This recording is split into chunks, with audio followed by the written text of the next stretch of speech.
करवा चौथ की व्रत कथा। करवा चौथ की कहानी। बहुत समय पहले की बात है।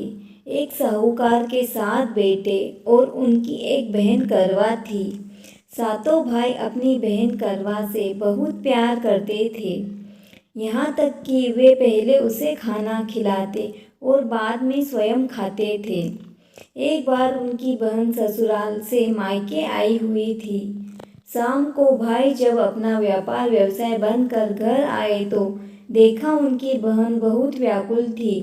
सभी भाई खाना खाने बैठे और अपनी बहन से भी खाने का आग्रह करने लगे, लेकिन बहन ने बताया कि उसका आज करवा चौथ का निर्जल व्रत है और वह खाना सिर्फ चंद्रमा को देखकर उसे अर्घ्य देकर ही खा सकती है।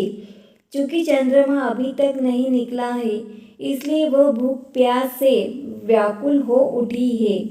सबसे छोटे भाई से अपनी बहन की हालत देखी नहीं जाती है और वह दूर पीपल के पेड़ पर एक दीपक जलाकर चलने की ओट में रख देता है। दूर से देखने पर वह ऐसा प्रतीत होता है कि जैसे चतुर्थी का चांद उदित हो रहा हो। इसके बाद भाई अपनी बहन को बताता है कि चांद निकल आया है, तुम उसे अर्घ्य देने के बाद भोजन कर सकती हो।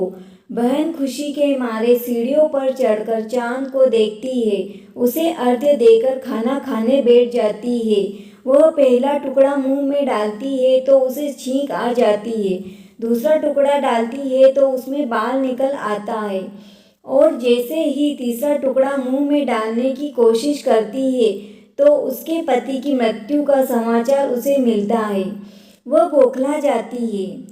उसकी भाभी उसे सच्चाई से अवगत कराती है कि उसके साथ ऐसा क्यों हुआ।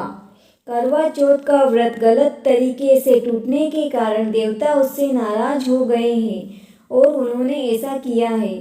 सच्चाई जानने के बाद करवा निश्चय करती है कि वह अपने पति का अंतिम संस्कार नहीं होने देगी और अपने सतीत्व से उन्हें पुनर्जीवन दिलाकर रहेगी। वह पूरे 1 साल तक अपने पति के शव के पास बैठी रहती है, उसकी देखभाल करती है। उसके ऊपर उगने वाली सुईनुमा घास को वह एकत्रित करती जाती है। 1 साल बाद फिर करवा चौथ का दिन आता है। उसकी सभी भाभियाँ करवा चौथ का व्रत रखती है। जब भाभियाँ उससे आशीर्वाद लेने आती है तो वह प्रत्येक भाभी से आग्रह करती है, यम सुई ले लो, पी सुई दे दो, मुझे भी अपनी जैसी सुहागिन बना दो। हर बार भाभी उसे अगली भाभी से आग्रह करने का कह चली जाती है। इस प्रकार जब 6ठे नंबर की भाभी आती है तो करवा उससे भी यही बात दोहराती है।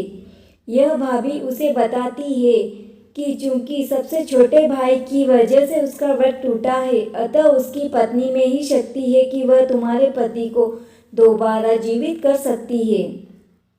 इसलिए जब वह आए तो तुम उसे पकड़ लेना और जब तक वह तुम्हारे पति को जिंदा न कर दे उसे नहीं छोड़ना। ऐसा कहकर वह चली जाती है। सबसे अंत में छोटी भाभी आती है। करवा उनसे भी सुहागिन बनने का आग्रह करती है, लेकिन वह टालम टोली करने लगती है।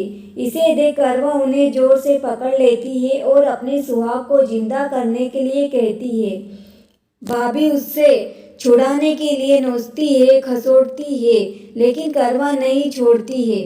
अंत में उसकी तपस्या को देखकर भाभी पसीज जाती है और अपनी छोटी उंगली को चीरकर उसमें से अमृत उसके पति के मुंह में डाल देती है।